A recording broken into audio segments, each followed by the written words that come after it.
सर्वमंगल मांगल्ये शिवे सर्वार्थ साधिके शरण्ये त्र्यंबके गौरी नारायणी नमोस्तुते।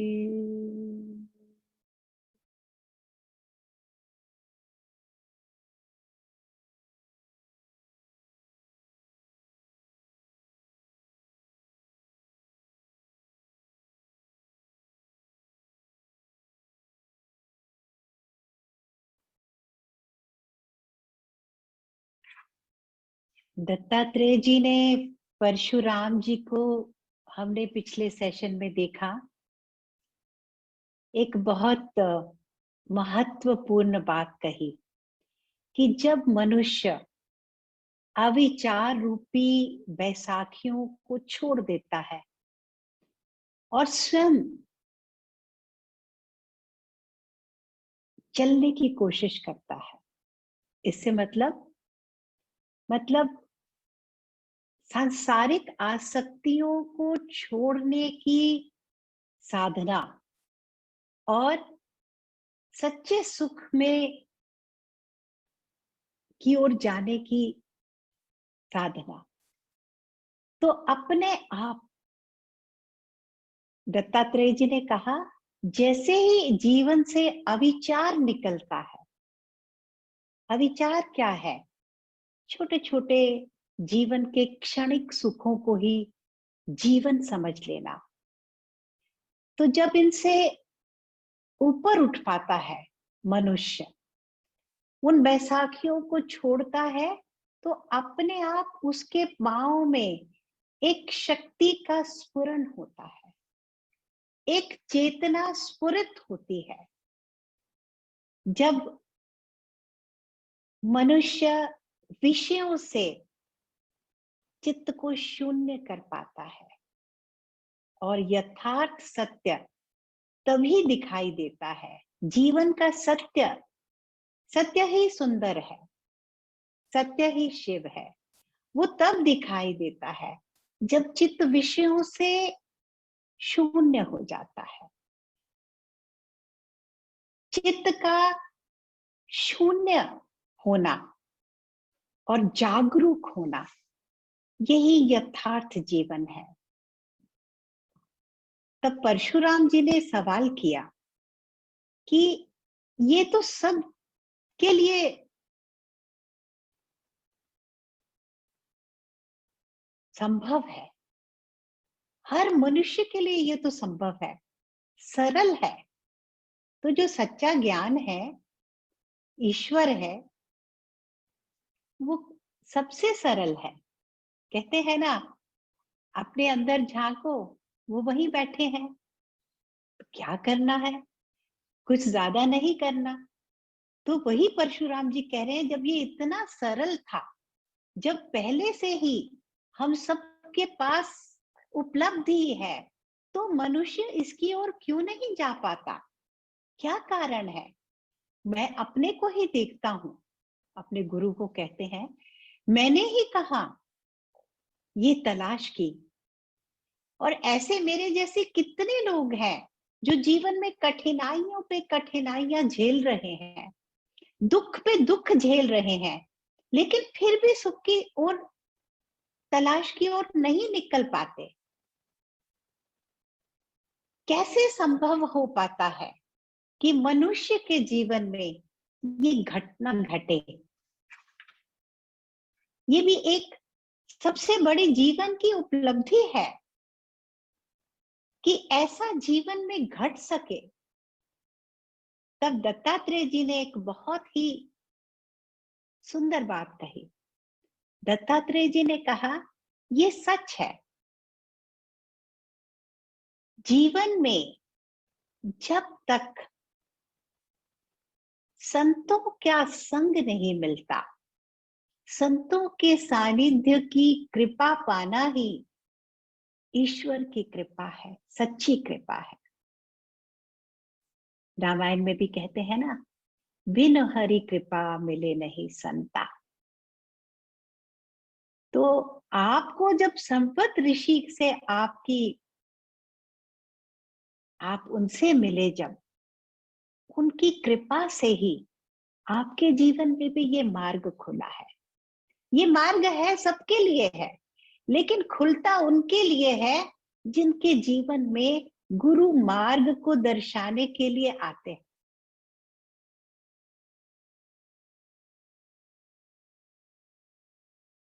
तो सत्संग की बहुत महिमा है। तो यहाँ दत्तात्रेय जी ने कहा, मैं तुम्हें एक कहानी सुनाता हूं। एक प्रांत था विंध्याचल के पास, प्राचीन कथा है। वहां पर एक राजा रहते थे, मुक्तापीड़, और उनके 2 पुत्र थे, हेमचूड़ और मणिचूड़। ये दोनों बहुत होनहार थे, जवान थे। एक दिन शिकार पे निकले हुए थे। तो हेमचूड़ शिकार खेलते खेलते घने जंगल में जाकर खो गए, अंधेरा हो गया था। तो वहां पर उन्हें एक संत महात्मा की कुटिया दिखाई दी, आश्रम दिखाई दिया। तो वो वहां गए, तो वहां पर एक बहुत सुंदर सुशील युवती बैठी हुई थी, जिसका नाम है हेमलेखा। तो आने वाले कुछ सेशंस में हम हेमलेखा और हेमचूड़ के साथ रहने वाले हैं। तो हेमलेखा को जैसे ही हेमचूड़ ने देखा तो उनका मन आकर्षित हो गया। वो सुंदर थी। कुछ लोग होते हैं जो बाहर से सुंदर होते हैं, कुछ लोग होते हैं जो भीतर से सुंदर होते हैं। हेमलेखा भीतर बाहर से सुंदर थी, अति सुंदर थी। तो इसीलिए बहुत आकर्षक व्यक्तित्व था। तो हेमचूड़ उनको देखकर आकर्षित हो गए, और हेमलेखा ने जैसे ही देखा उन्हें, वो समझ गई कि राजकुमार क्या चाहते हैं। तो उन्होंने कहा, आप धीरज रखिए, आप यहाँ प्रतीक्षा कीजिए, मेरे पिता बहुत बड़े संत महात्मा पुरुष थे, वो आने ही वाले हैं। और तब हेमलेखा ने बताया कि मैं उनकी पालिता पुत्री हूं। मुझे उन्होंने, मैं जब पैदा ही हुई थी तो मेरी माँ मुझे जंगल में छोड़ गई थी उनके आश्रम के पास। तब इन संत महात्मा ने ही हेमलेखा को उठाकर इनका बड़ा किया, पालन किया। तो जब ऋषि जी आए, उन्होंने देखा हेमचूड़ वहां बैठे हैं, और हेमचूड़ के चेहरे को देखते ही संत महात्माओं की बात अलग होती है। वो जान गए हेमचूड़ के मन की बात। तो उन्होंने कहा, आप बैठो, विश्राम करो, कुछ भोजन खाओ, फिर आपकी जो इच्छा है वो पूर्ण होगी। ऋषि जी ने देखा ये मेरी बेटी के लिए उचित वर है, तो हेमलेखा को हेमचूड़ के साथ भेज दिया, अपना आशीर्वाद दे दिया। हेमचूड़ हेमलेखा को लेकर राजमहल में आए, जहां उनके पिता ने बड़ी प्रसन्नता के साथ उनका विवाह भी कर दिया। तो अब ये एक विवाहित दंपति, सब सुख जीवन के, नौजवान, स्वस्थ, सुंदर, किसी भी वैभव की कमी नहीं, तो राजमहल में राज सुख भोग रहे हैं। लेकिन हेमचूड़ ने देखा कि हेमलेखा जैसे वो सोचते थे, वो उनसे, उनके विचारों से बहुत अलग निकली।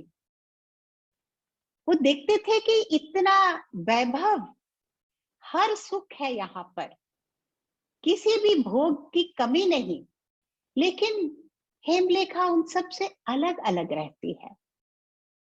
जैसे हेमलेखा के लिए वो तपस्वी की कुटिया और मेरा राजमहल में कोई अंतर ही नहीं है।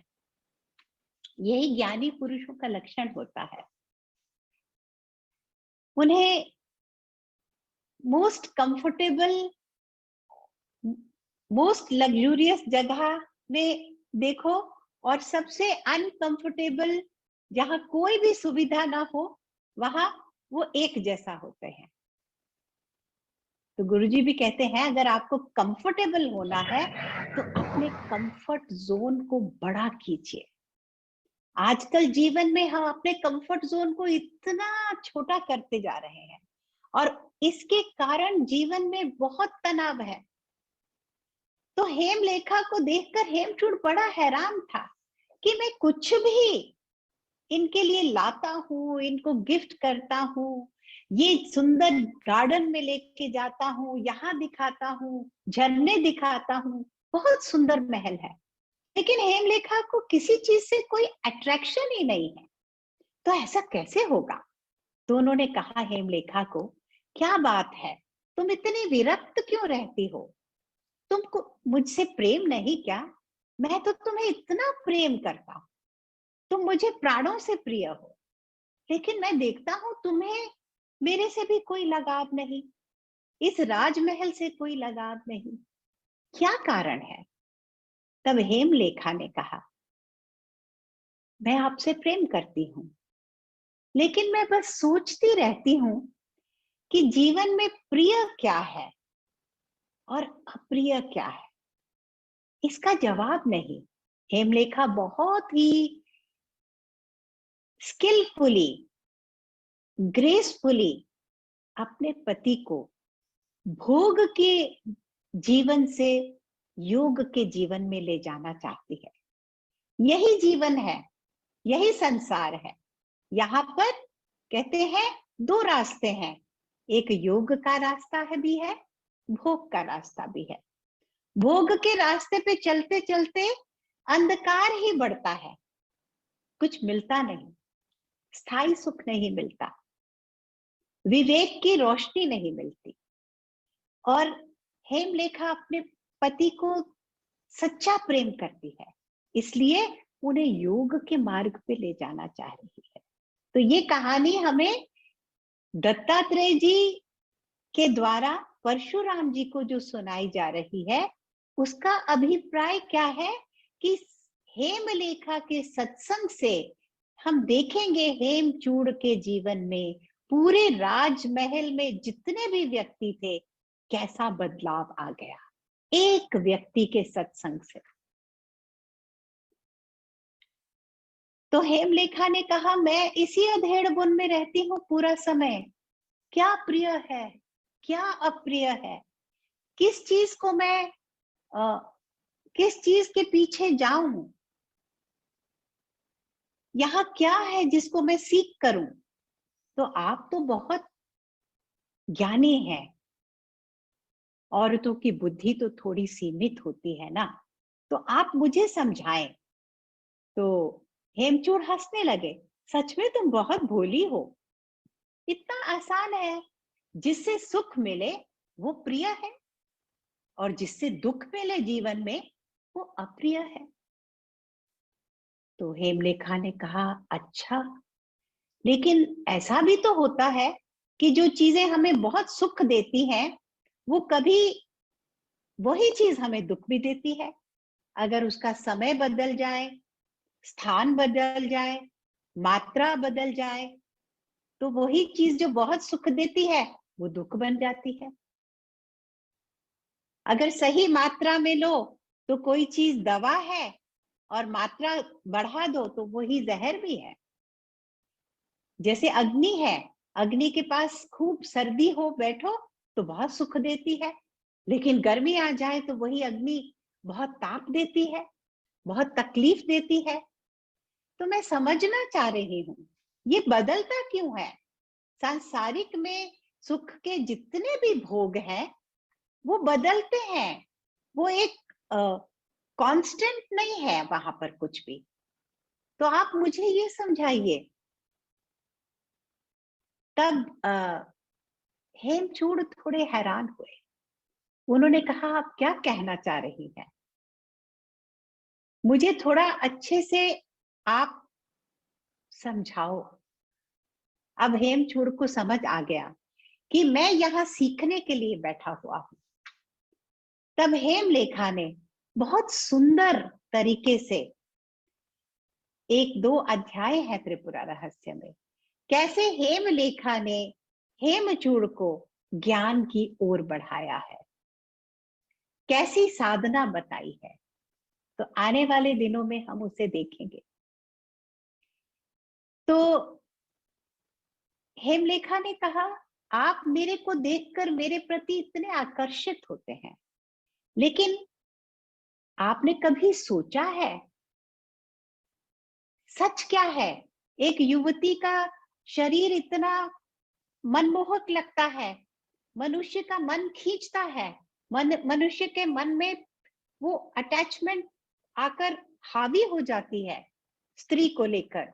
लेकिन सच्ची दृष्टि से देखो तो स्त्री का शरीर क्या है? चमड़ी के नीचे क्या है? हड्डी मल मूत्र का ही एक इकट्ठा हुआ मिश्रण ही तो है। और अगर हम देखें कि सुंदर हो कोई स्त्री वही आकर्षित करती है, तो ऐसा भी नहीं है। कई मैंने पति पत्नी देखे, पत्नी बिल्कुल बदसूरत है, उसके बच्चे भी हुए हैं, तो वो भी अपने पति को मोहती है। तो ये मोह कहां से पैदा होता है? क्या चीजों में है? क्या मनुष्य में है? व्यक्ति में है? ये सुख, ये अट्रैक्शन कहां पे है? अब देखिए, एक सुंदर एग्जाम्पल देती है हेमलेखा।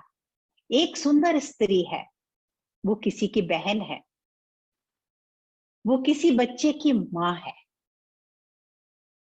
तो क्या हर पर ये व्यक्ति, 3 पुरुष 4 पुरुष लोग, एक ऋषि बैठे हैं, एक पति बैठे हैं या युवक बैठे हैं, एक बच्चा बैठा है, एक भाई बैठा है, सेम वो सब किसको देख रहे हैं? एक ही युवती को देख रहे हैं, लेकिन सबका उसके प्रति रिएक्शन कैसा है? अलग अलग है। उसका कारण क्या है? युवती तो वही है, ये सोचने की बात है। तो अट्रैक्शन हमें अपने से दूर भगा रही है। कारण क्यों ये सब बताना चाह रही है हेमलेखा, कि हम ये जो छोटे छोटे अट्रैक्शंस में मन फंसा रहता है, और उसी के कारण हमारे अंदर उस सिचुएशन को देखकर रिएक्शन ही रिएक्शन आता है। राग और द्वेष हमारे मन को कभी सही दिशा की ओर जाने नहीं दे रहे। तो वही वही स्त्री है, लेकिन बाप की दृष्टि कैसी है, बच्चे की दृष्टि कैसी है, भाई की दृष्टि कैसी है, एक महात्मा की दृष्टि कैसी है, और एक भोग वृत्ति वाले युवक की दृष्टि उसके प्रति कैसी है। तो सबके मन का अलग अलग उसके प्रति भाव ही इसका कारण है। व्यक्ति में, वस्तु में सुख नहीं, दुख नहीं, प्रिय नहीं, अप्रिय नहीं। ये प्रिय अप्रिय का खेल हम खुद अपनी ही रचना करते हैं। कभी एक चीज से हमें खुशी मिल जाती है, कोई चीज खाई, कोई चीज देखी, कोई चीज छुई, थोड़ी देर के लिए अच्छा लगा, तो हम अपने मन में उसके लिए एक भावना बना लेते हैं, एक विचार बना लेते हैं, एक विश्वास पैदा कर लेते हैं, ये अच्छा है।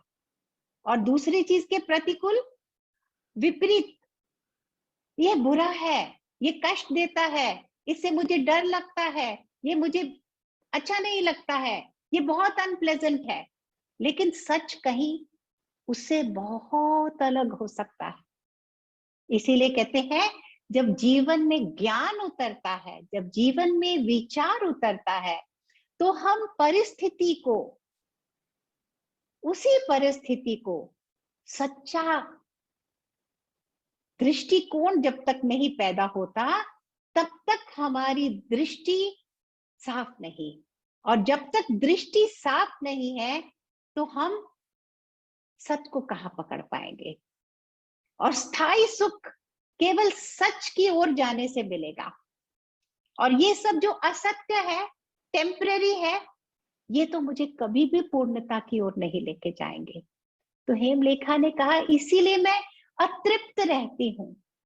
मैं अपने ऋषि पिता की कुटिया में भी वैसे ही रह रही थी, चिंतन में खोई हुई, मैं यहाँ भी चिंतन में रहती हूँ कि मेरे को किस चीज की तलाश है जिसे एक बार पाने के बाद मुझे और कुछ पाने की कभी आवश्यकता ना हो। तो ये ग्राउंड बना रही है हेमलेखा हमारे लिए। चिंतन का आधार क्या होना चाहिए? जीवन क्या है? केवल एक भोग, दूसरा भोग, फिर ये फिर वो, और उन्हीं में फंसे हुए अपने चित्त को हम विक्षिप्त कर लेते हैं, भर लेते हैं ऐसे ही इंप्रेशंस को, और उससे वासनाओं की एक मोटी सी दीवार बना दी है हमने अपने। उस मोटी दीवार के कारण हम केवल बाहर देख पा रहे हैं। वो दीवार क्या कर रही है? हमारी आत्मा के बीच में एक हमने ही दीवार खड़ी की है, और इसीलिए आत्मा का सुख नहीं, आत्मा का दर्शन नहीं हो पा रहा। हम जीवन उस दीवार से ही छुप कर देख रहे हैं। दृष्टि केवल बाहर जा रही है, और बाहर सब चीज अधूरी है, सब चीज अपूर्ण है, डिफेक्टिव है। Highest, most pleasant, most attractive, most valuable is full of defects. Same thing can be very pleasant today, and same thing can bring so much misery to us tomorrow. What are we seeking? तो हेमलेखा यहाँ पर हमें योग और भोग दो मार्ग दिखा रही है। जीवन में दो मार्ग है। तो जो सत्संग में रहता है, जो संतों का संग कर पाता है, उसकी दृष्टि योग मार्ग की ओर खुलती है। वो उसकी इच्छा करने लगता है। यही बात परशुराम जी ने कही, आज तक मैंने कभी कोशिश ही नहीं की थी। मैं दुखी तो पहले भी हुआ था, और संसार के लोगों को देखो, वो कितने दुखी हैं, लेकिन कभी अपने सुख का साधन क्यों नहीं जुटा पा रहे? तो यहाँ गुरु की महिमा, जीवन में सत्संग की महिमा।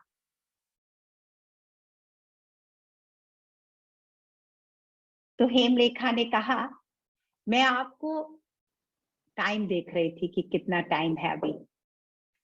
एक कहानी सुनाई उसने। उस कहानी को हम अगले सप्ताह करते हैं।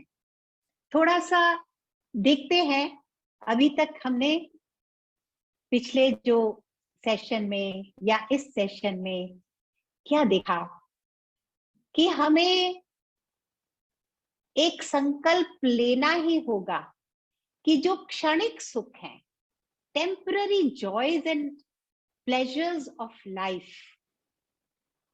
उनको सहज भाव से अपने जीवन में लेना है। किसी चीज से भागने की जरूरत नहीं। जो इस समय मेरे पास है बहुत अच्छा, लेकिन मेरे जीवन में तलाश सत की होनी चाहिए। ये बीज, इसको मैंने पानी देना ही है, रोज इस पौधे को पानी देना है। किसी भी चीज को हम ऐसे नहीं ले सकते कि ये तो होगा ही, ये तो मेरे पास पहले से ही है। सबने बता दिया आत्मा तो है, ईश्वर तो मेरे पास ही है, सब जगह ईश्वर है, तो मेरे को क्या जरूरत है कुछ करने की?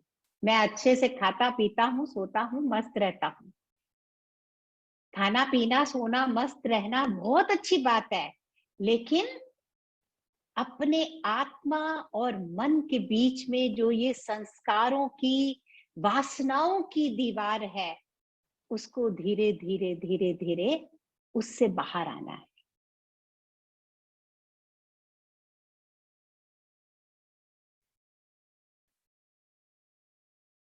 चिंतन में आना है, क्वेश्चन करना है, कौन है जो ये चाह रहा है? गुरुजी भी कहते हैं ना ये क्वेश्चन, बस इसी के साथ होना ही सब मिल जाएगा। कौन चाह रहा है? कौन बार बार अतृप्त हो रहा है?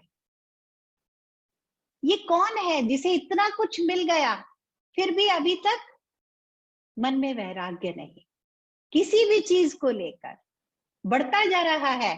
Attachments, attractions, insecurities, fears. तो अपने लिए देखेंगे हम क्या हमने कमाया अभी तक। क्या अभी तक वही पैटर्न्स लाइफ के चल रहे हैं? कितनी जल्दी हम अपने शांत अवस्था में रह पाते हैं और कितनी जल्दी वहां से शेक होकर, घबरा कर बाहर आ जाते हैं उससे। दत्तात्रेय जी ने बड़ी सुंदर बात कही कि अगर धीरे धीरे दिन भर जागृत अवस्था में जितना हम साधना करते हैं, शून्य मन रहे, मन रिक्त रहे, विषयासक्तियों से मन खाली रहे, तो जब सोते हैं सपनों में भी मन खाली रहने लगेगा। ये हमें देखना अपने जीवन में। ये हमारे जीवन के कुछ मापदंड है। हमारे को अपने अपने लिए पता चलता है हमारा जीवन कैसे चल रहा है।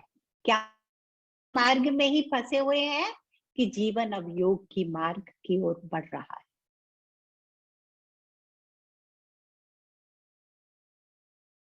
नहीं तो इंसान का क्या सच है, दिन भर तो किसी न किसी चीज की भागदौड़ लगी हुई है, तकिए पे सर रखा है, रात को भी वो वही भागदौड़, वही इच्छाएं, वही भय, वही इनसिक्योरिटीज एक नया रूप लेकर, खिचड़ी सी बनाकर फिर सपनों में वही होता रहता है। फिर जाग जाते हैं, फिर एक नई सृष्टि, सपनों में नई सृष्टि। तो संसार ही संसार, जागते समय संसार और सोते समय भी संसार। तो कहाँ वासनाओं से मुक्त हो पाएंगे? संसार क्या है? गुरुजी कहते हैं जो बार बार एक ही घटना बार बार रिपीट होती है। तो हमारी लाइफ रेपिटेटिव है, रिपीट करते हैं हम वही पैटर्न्स को, सोते हुए भी, जागते हुए भी। तो क्या करना है? दत्तात्रेय जी ने एक सुंदर बात कही, इसका अभ्यास करना है। विषयासक्तियों से शून्यता की ओर बढ़ना है। एक एक विषय को ऐसी दोष दृष्टि से देखना है, ये भी मुझे पकड़ता है, ये भी मेरे को बांधता है। जो चीज मुझे बंधन में डालने वाली है, जैसे हेमलेखा कह रही है, जो अप्रिय है, अप्रिय क्यों है? क्योंकि ये मुझे बंधन में डालता है। इसके कारण मेरे अंदर राग और द्वेष पैदा होता है। इसके कारण ही मेरे अंदर क्रोध है, मेरे अंदर लोभ है, ईर्ष्या है, मोह है। जो भी ये सब चीजें मेरे अंदर ला रही है, चीजें, परिस्थितियां, रिश्ते, नाते, वो अप्रिय है। मुझे अब अप्रिय से परे प्रिय की तलाश में जाना है, जो मेरा श्रेय है। तो आज के लिए बस इतना। देखते हैं अगले वीक फिर आगे चलेंगे, देखते हैं हेमलेखा हमें क्या बता रही है, कैसे धीरे धीरे इतना स्किलफुली हेमचूड़ को भोग वृत्ति से योग में स्थापित करती हैं। ये देखेंगे धीरे धीरे।